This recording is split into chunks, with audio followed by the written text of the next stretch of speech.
Lonesome Lands podcast, Lonesome Report, September 16th. It's been a weird week, huh? It's Definitely. kind of like there's one thing just overshadowing everything. So we'll Yeah. get into that and then we'll talk about a few things happening in the news. But this one is brought to you by everyone who has went on our lonesomelands.com and clicked on the subscribe button there at the top of the page. And so this is kind of keeps us independent.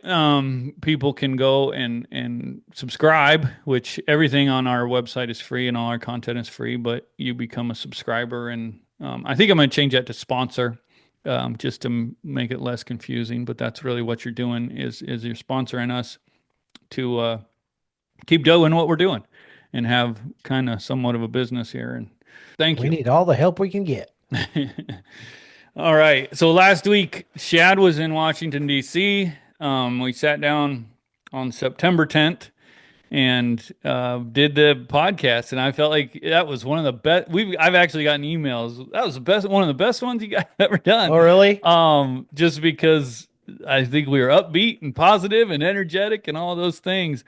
And then I went to upload it, and I got a text from Shad that said Charlie Kirk has been or Charlie Kirk shot.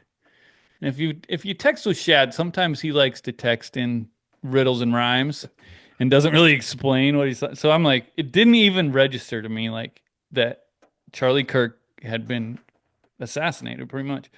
Um, and so like, and I was like, my response was, "Huh?" I think, and then you It you was. said that they had thought he had died, and at the first, I guess just my reaction to the biggest news story really of the year, I think at this point, or maybe of who knows, decades possibly. But my first reaction was, Charlie Kirk wasn't really kind of on the forefront of my mind, or I've thought about like if before he was killed, like if you're listing, Republican influencers or conservative influencers, where would he be on the list? But now I feel like there is no doubt that he is at the top of that list. It was because, like, at the time when I heard that, my thought was, I wonder how big this will be. And I did not ever in a million years imagine a full week of just like, you go on social media and just scroll, and it's every single thing you're looking at. And part of it is because of the reaction and, um, yeah, from both sides, I guess. The one side holding him up and kind of creating his martyrdom, and the other side kind of doing the same thing by being horrible people. I mean, not just the other side, I guess. There is a certain group of the other side that have decided to celebrate, and it really has opened a lot of eyes and just a really weird week, I guess. And Yeah, it's a reverent week. That wasn't the only thing that happened. There was a young woman stabbed on a train I can't remember where that I think it's was. Charlotte. Yeah, in North Carolina. Um, and then, of course, you and I did the Lonesome Report from AFPI last week, and it was a good Lonesome Report. And then after that, I went over there and I was meeting with a Democrat lawmaker, and I can't even that individual was from Nevada. And as I walked into the his office, uh, he had a TV going in the lobby of his office there, and it said shots fired at a Charlie Kirk. What do you call that? Charlie Kirk. It would be like a Turning Point USA event. Yeah, event. It was a turning point event. And so we went in there and we started communicating with these lawmakers, and I start getting a ton of texts and calls. My wife is calling me, and I'm in this meeting and I don't want to answer it, and I'm like, okay, something wrong. Then my sister starts calling me and I'm like, okay. And then I just happened to look down at the text, and my wife texted me. She said Charlie Kirk's been shot. And I'm like, what? And it took me aback because, I can't sit here and say that I was a avid follower of Charlie Kirk. He's a different generation than I am.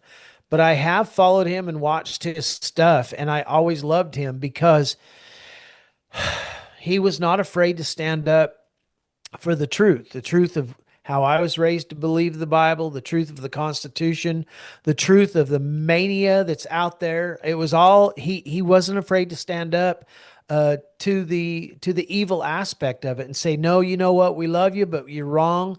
This is how it should be, and I liked him for that. And so it was shocking to get that news.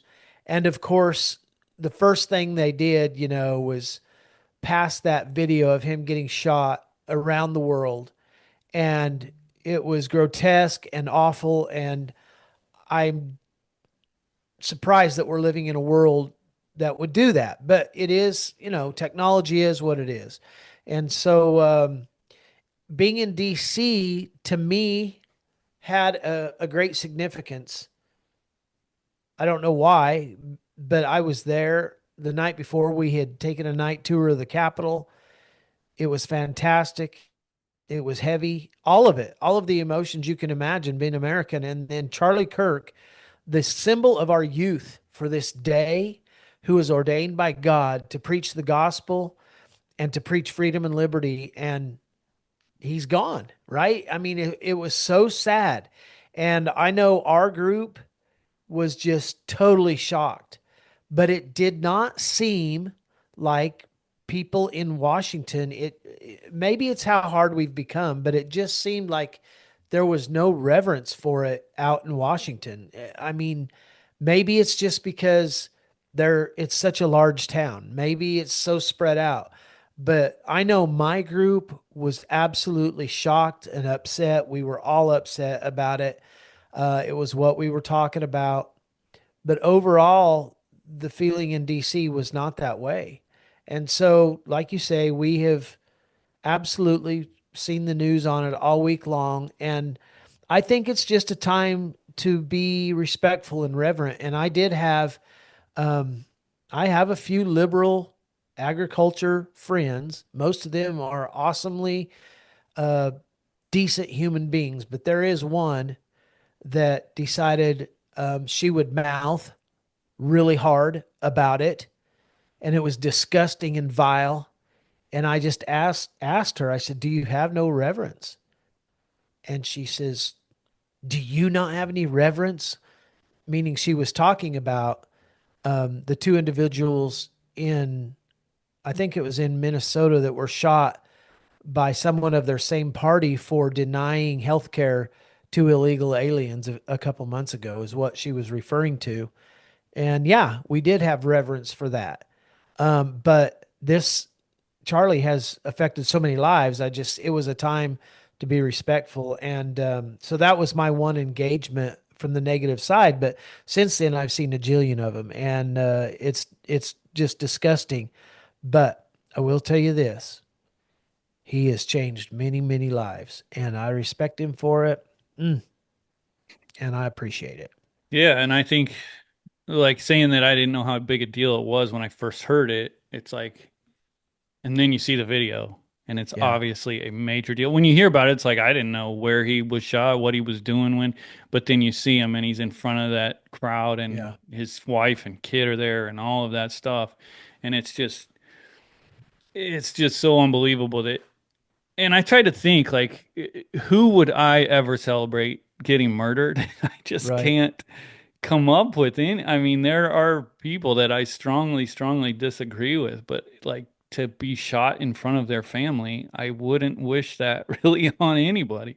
Um, and the No. fact that there's a seemingly large group of Americans that do wish it on someone just kind of, I don't know, it's a bummer for Well, I sure. I never mean, thought we'd the see. whole, yeah.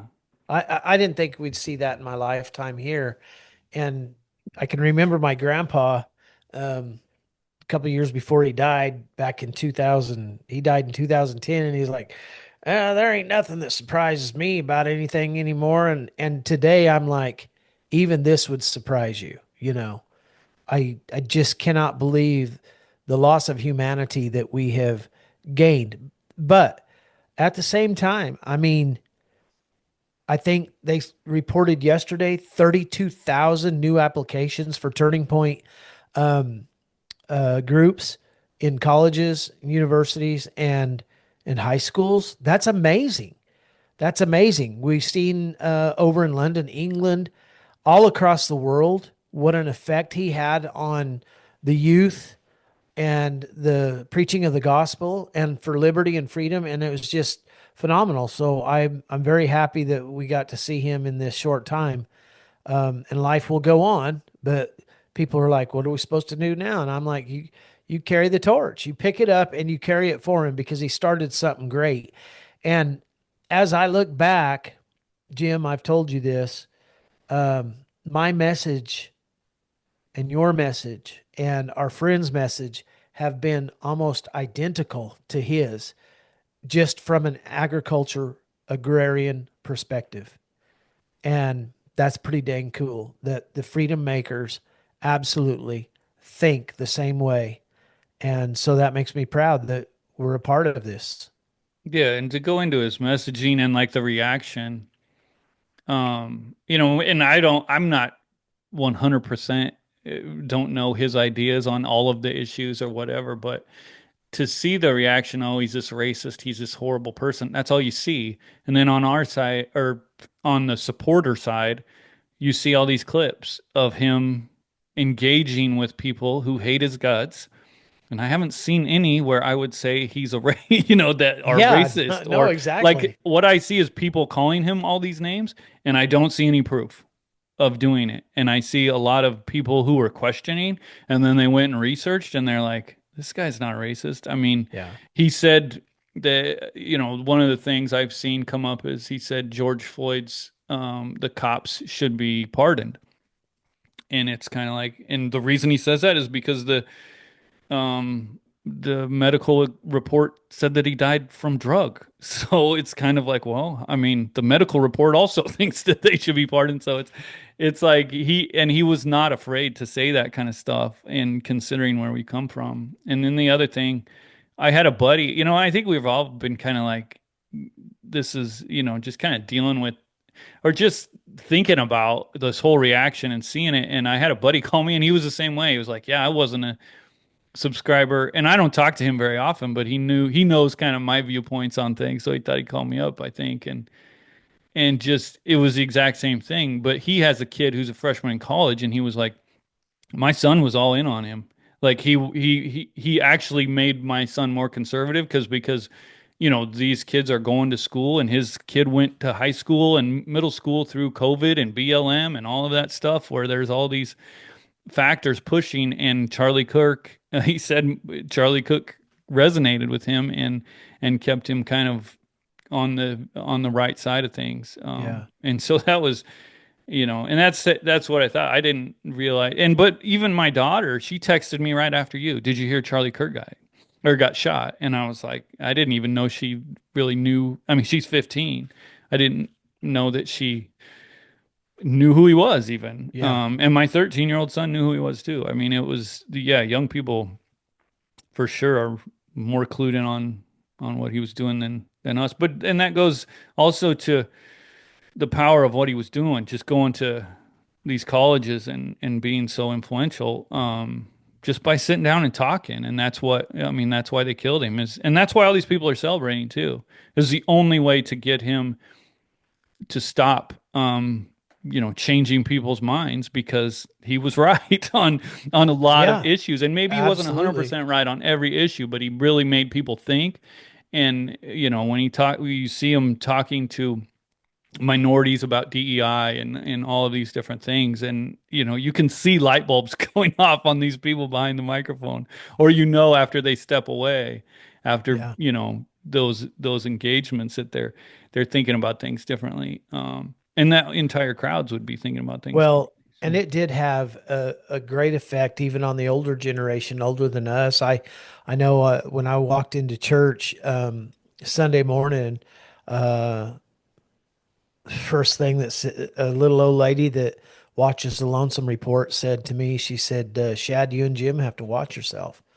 And I said, well, what are you talking about? And she says, don't think you don't have enemies just like Charlie Kirk does. And I said, well, if the truth gets us killed, we'll take the chance. And then yesterday I got a very kind of disturbing call from a very good friend of mine in Colorado who is a state legislator, and we've become very, very good friends. And he is the assistant minority leader at the state capitol.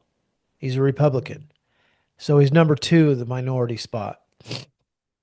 And of course, Republicans are the minority. And he said, I don't know if you've heard, but the minority leader has resigned this morning. And I said, I had read that. And what was the issue? Well, she has taken a lot of heat from the left, vile, disgusting heat, as you can imagine Colorado is. And she said she's a single mother, and her children, after Charlie Kirk was assassinated, her children were afraid that the same thing was going to happen to her because she has gotten death threats, and so has my buddy Ty. And so she resigned, and Ty said, I just don't have time to do this. And I said, just hold on, just don't do a Jim Mundorf knee jerk reaction. I said, instead of just saying no, and I understand he's got a daughter that's a senior and he doesn't want to miss any of that. I said, God has you there for a reason, and you're ordained for this time to save liberty in our state, with the help of all the rest of us. But you are a true leader, and it's something that you have to pray about before you just say, I can't take it. So it has affected everybody. I mean, the older generation, our generation, obviously the younger generation, politics. I don't think we realized how powerful his voice truly was, um, and will be foregoing, like the rest of our lives, all of us. He literally changed the world, and I applaud him for that, and super happy we got to be a part of his life in one way or another. Yeah.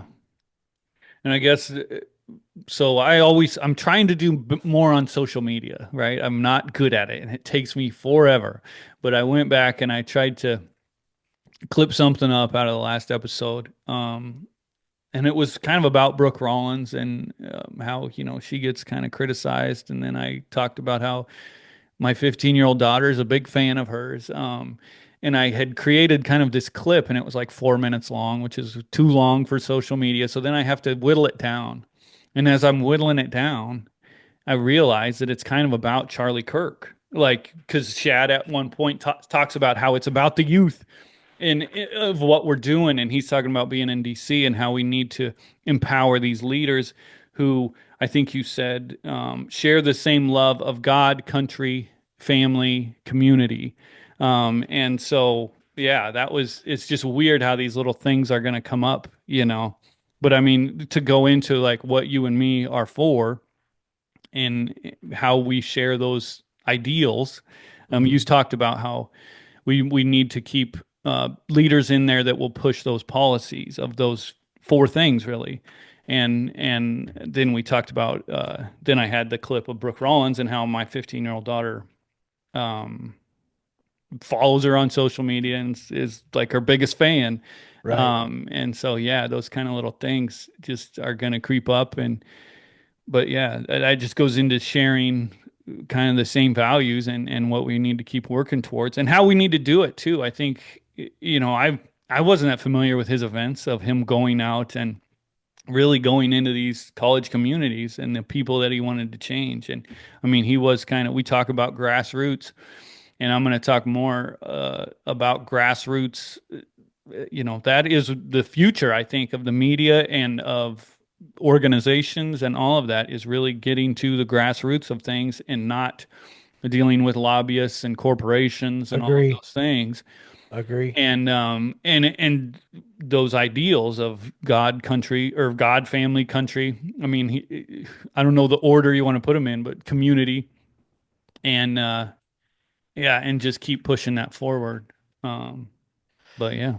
Yeah, I totally agree because if we can become the grassroots spokespeople, we take all of the agenda away, right? Because there is always in the pay to play system, which is what we're living under now, there is always a nefarious agenda because somebody has to be on the receiving end, right? So it's almost bribery. And when there's an exchange of money for ideas, it always becomes corrupt. And so the grassroots movement, and Charlie started that when he was, I think, like what, 13 or 14 years old, and built this into they said it's a $95 million empire just by having a vision of freedom and liberty and understanding the importance therein of God, family, country, right?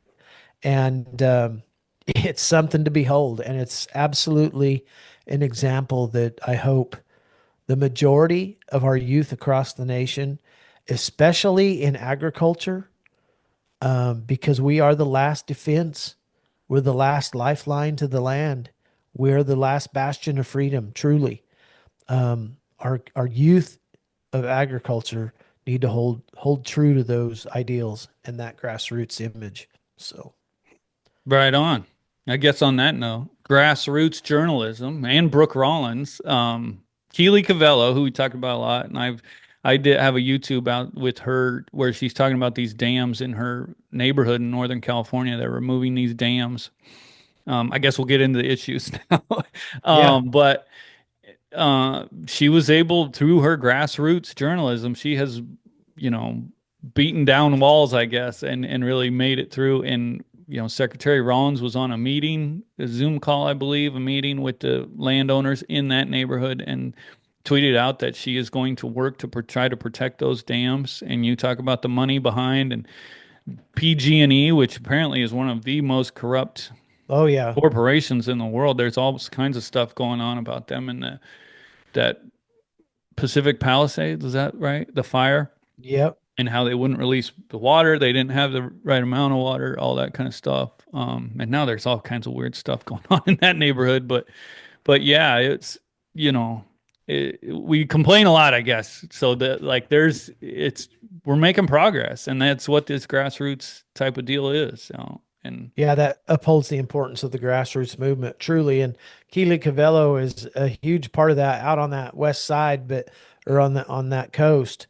Um, but as I sit here with four issues in front of me, and to every one of them go back to the land and the resources, right?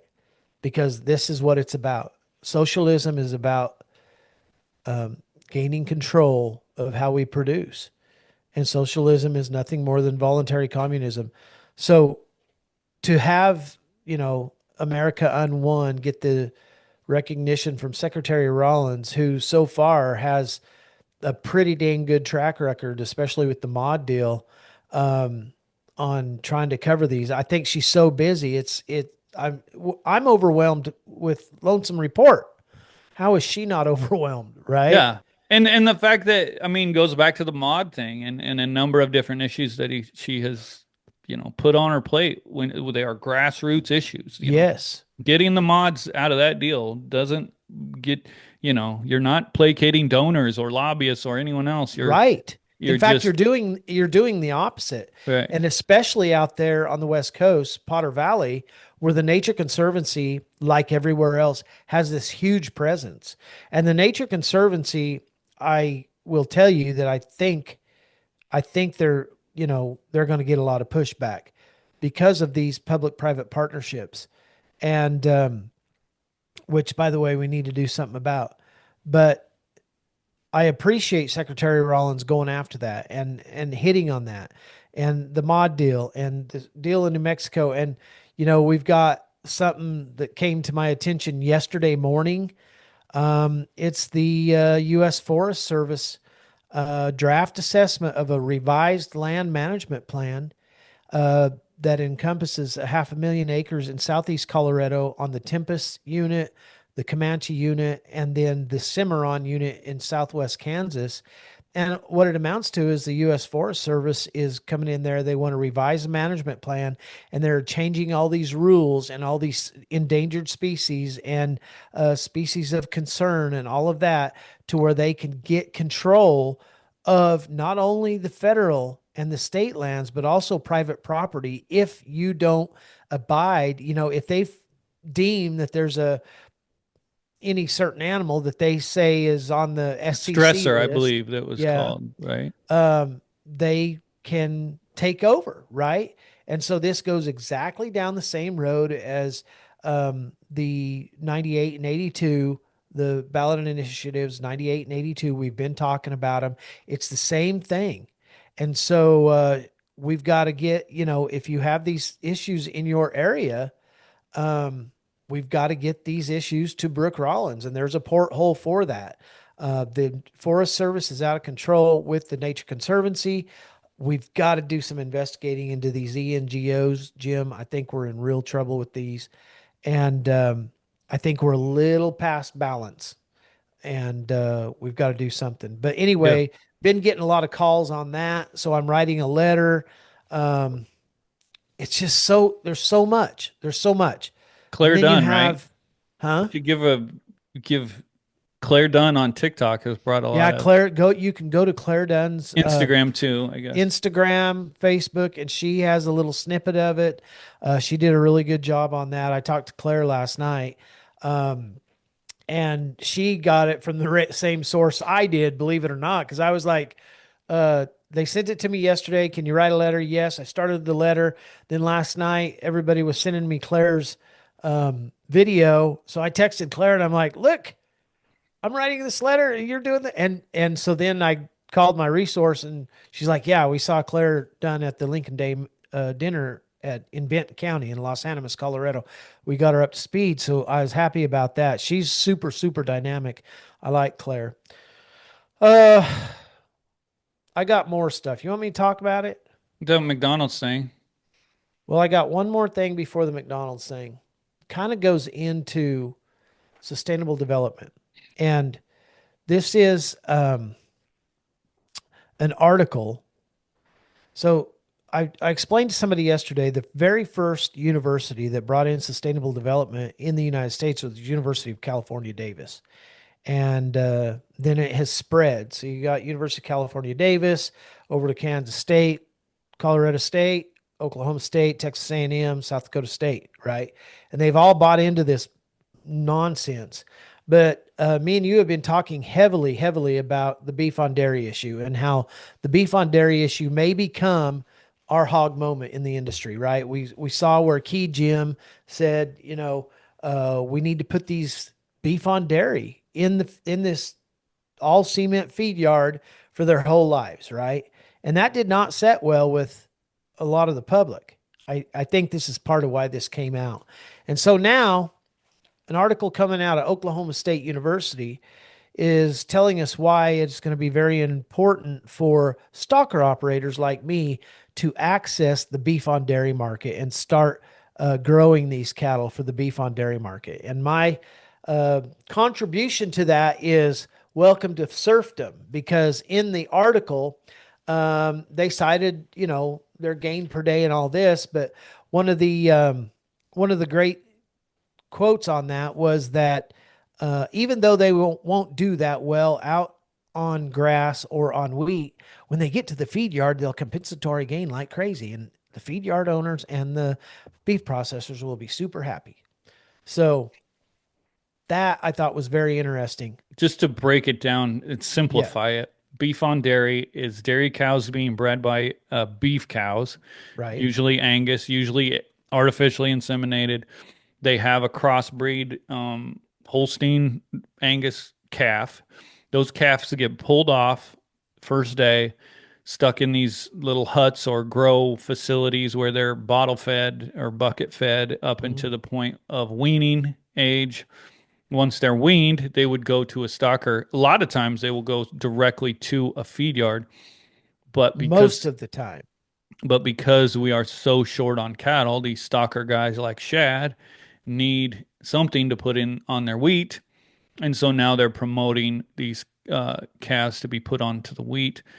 Um, Shad, what did you call it? The hog moment? I think that it was Yeah. somebody else had called it that.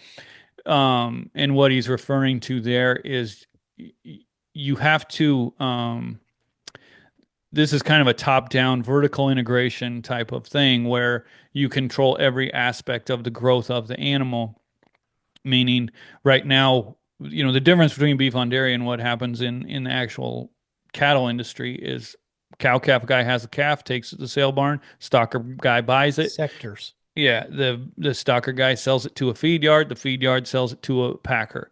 In this beef on dairy thing, and what Key Jim I think is involved in, and Drover's magazine called it the closed loop, meaning it's all integrated, and that animal can be owned by the same company throughout, and you just contract.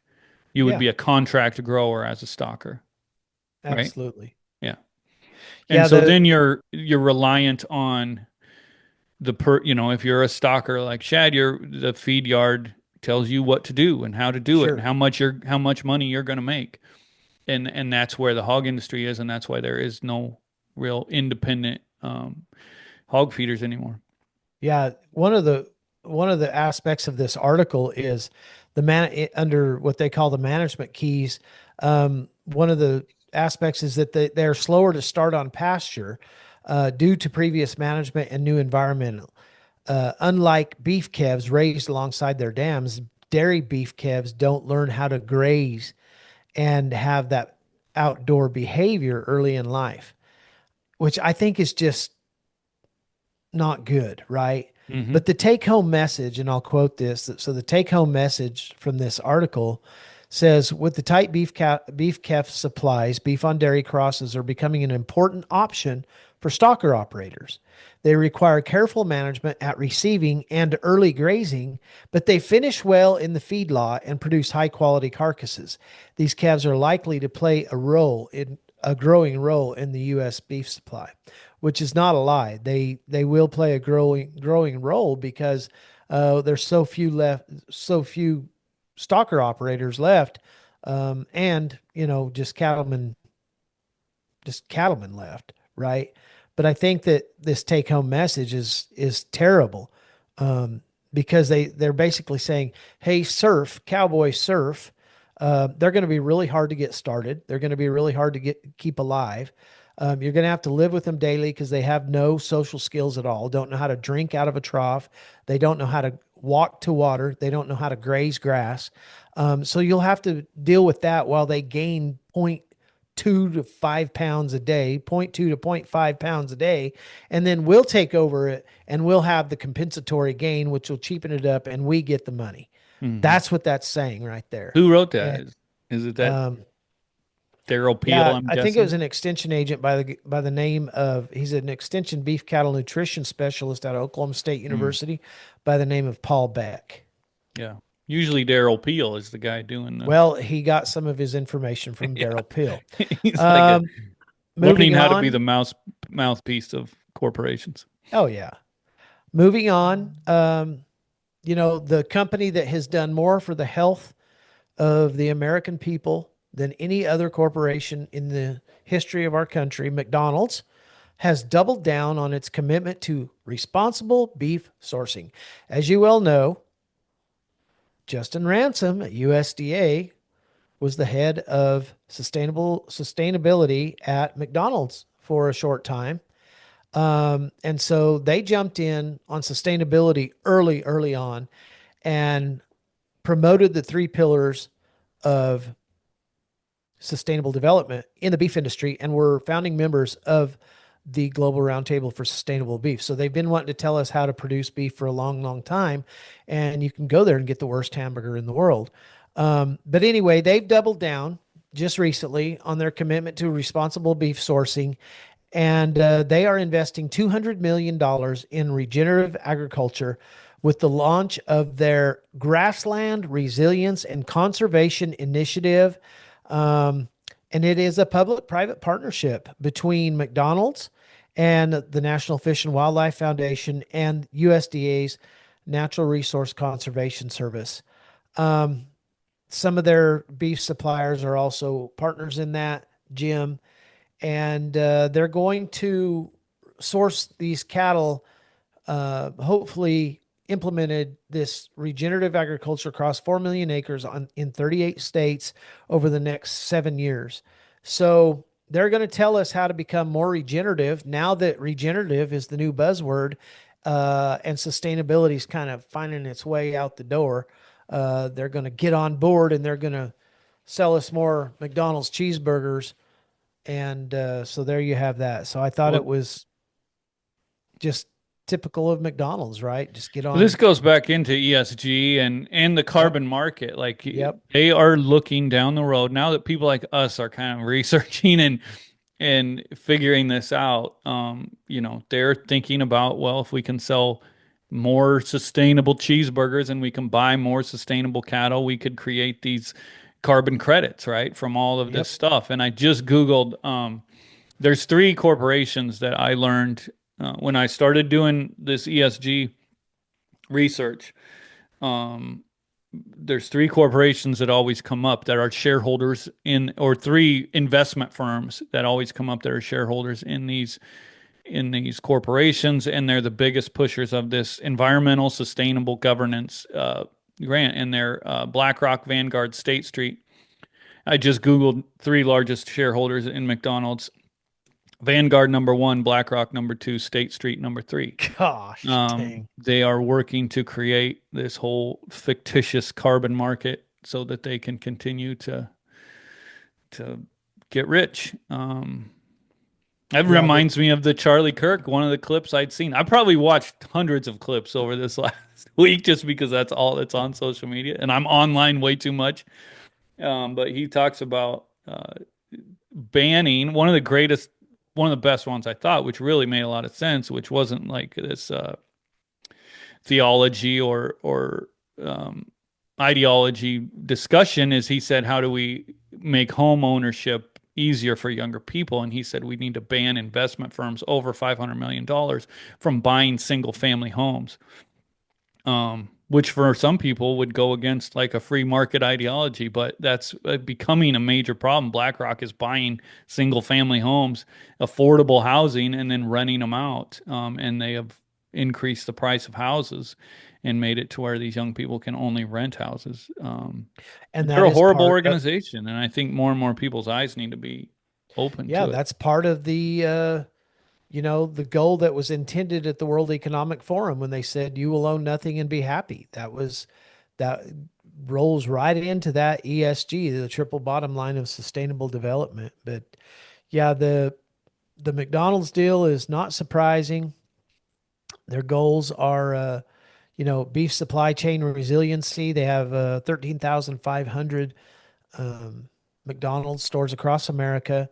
They really believe in producer vitality and productivity. Um, I'm pretty sure that most of our beef, American homegrown beef, is not at McDonald's. They believe that we should, you know, integrate wildlife and water conservation to protect key ecosystems across our ranching lands. Yeah. Which all And they, sounds good and nice, yeah, to the everyday person, but if you're a rancher who wants to run an operation the way you want to run it, when you hear those words, you realize that it's just about control. It's about yeah, just controlling another your step in operation. integration. Absolutely. Yeah. That- that's about all I have today. Um, I Lots of could stuff to also talk add about. one of the other clips. You brought up Kansas State. You said it went from UC Davis. This sustainability deal went from UC Davis to Kansas State, which I'm sure that we got Wildcats. Is that what they are? Kansas State Yep. Wildcats? Yeah. Yep. I'm sure we have plenty of Wildcats that listen because Kansas State is one of the biggest ag schools in the country, and especially when it comes to livestock. But Charlie Kirk, did you see the Charlie Kirk talking Sure about Kansas did. State? Yeah, he said it's the worst school reception that he had. He said the people in Boulder, which is practically Leningrad, Yep. treated him better than the people in Kansas State. Not Uh, surprising. Not surprising. We've been fighting this sustainable development at Kansas State, especially in the agriculture sector, for a long time. One of my a dear friend of mine who sent all of his kids to Kansas State says I regret it and he runs a lot of cattle.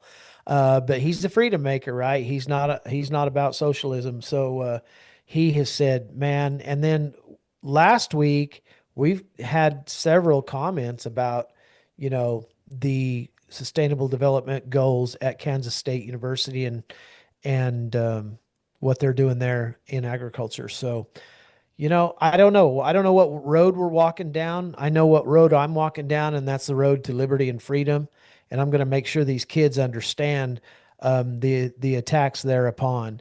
And Charlie Kirk, his death has renewed in me a spirit of love for my country and confidence that we are on the right side of history. And I hope that we continue to do good, Jim, because it's really easy to get down, and it's easy to get angry. Just take this young gentleman that assassinated Charlie Kirk. To me, just looking at him in the pictures, he looks like a decent kid and obviously comes from a decent family. But he has been brainwashed by the university system, which are communist in nature. And communism, socialism comes from a dark place, and those dark places are demonic in nature. And so we have to be careful where we're sending our kids and what we're telling them. But we have to stand with courage and say, this is right and this is wrong. And we didn't just lose Charlie Kirk that day. There's no telling what that young man could have done in his lifetime had he just been on the right side of things. And his family, you know, say what you will, but his family's going through immortal hell. Yeah. There was a lot of loss that day, and it wasn't just Charlie Kirk, and that was a great loss, but his family had a great loss too, and they'll never be the same. And so I warn people not to get angry and vengeful because the Lord says, let me have the vengeance. And I believe that. Let him have it. I'm not saying you have to go be part of him, but I just say humble yourself, stay quiet about it, forgive him, pray all you can for forgiveness, and then let the chips fall where they may, because we don't have control of the situation at all. We don't. Yeah. And I feel for all of them. So Yeah. And I that's guess, my little spiel for the day, buddy. yeah, that's what I was going to say too. That I think it came out today, a transcript of a conversation where he said his dad was a hardcore MAGA guy. Um, and it just goes to show, I mean, I've thought about it a lot. You talked about the university system and the education system, but also apparently he's spent a ton of time playing video games and chatting on these different chat Discord, I guess, and Reddit. And these are all kind of things I've learned about with my kids. And I feel like, our kids are kind of the first generation that, or not first generation, but it's almost like 24/7 with them. And I just Yeah. feel like I'm trying to be more and more vigilant about what they're looking at and how much they're on there and all that kind of Well, and stuff, I but think, also where they're going to go to school, and where you're sending tens of thousands of dollars and what those, yeah. you look at the number of teachers, college professors. I mean, the vast majority of the people who are saying horrible things about a guy getting murdered in front of his wife and kid. Um, I mean, in Iowa, we have this great website called Iowa Standard, and they have went through and kind of showed all these small communities, Creston, Iowa, Oskaloosa, Iowa, what their teachers are saying, and it is jarring that we have people who are talking to our young ones every day who are celebrating this guy getting murdered. Whew, that's In scary. Iowa State too, they had a financial aid advisor, and she was all in on it. She had her post where she was all happy about it.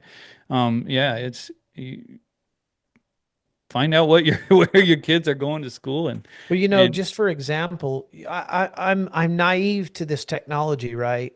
And I'm not that old, but I am naive to it. And so Sunday, my little boy came out here to my office and he brought a buddy and they played outside and got hot and come in and they wanted to do videos on this computer. And I'm like, yeah, that's fine.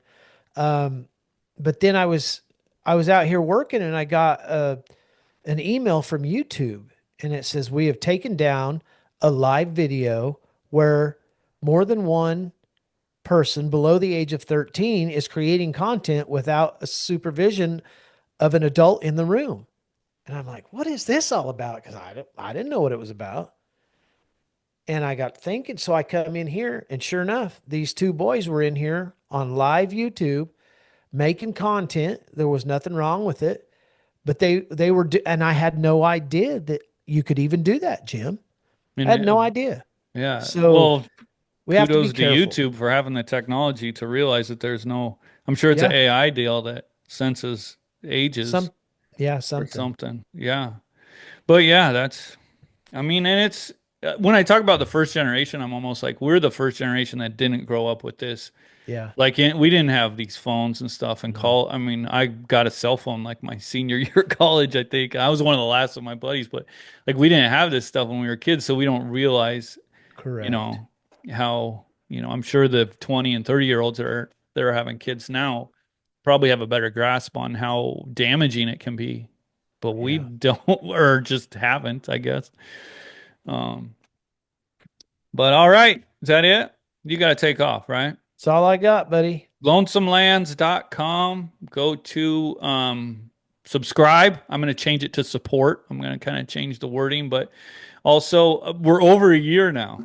We've done Really? I haven't even checked, so I'm not sure how far, but I know we started I think in the summer. I'll have to double check. But yeah, so now that we're over a year, I'm going to be everyone who's subscribed for a yearly subscription, I'm going to hit you back up and say thank you, really. Yeah, So yeah, that very thank you much. for helping us doing what we're doing, and we probably wouldn't keep going if it wasn't for We need to that. have So a live Lonesome Lands get together somewhere in the Midwest and have I'll pizza be and in cake. Torrington, Wyoming, September 30th. Come on out.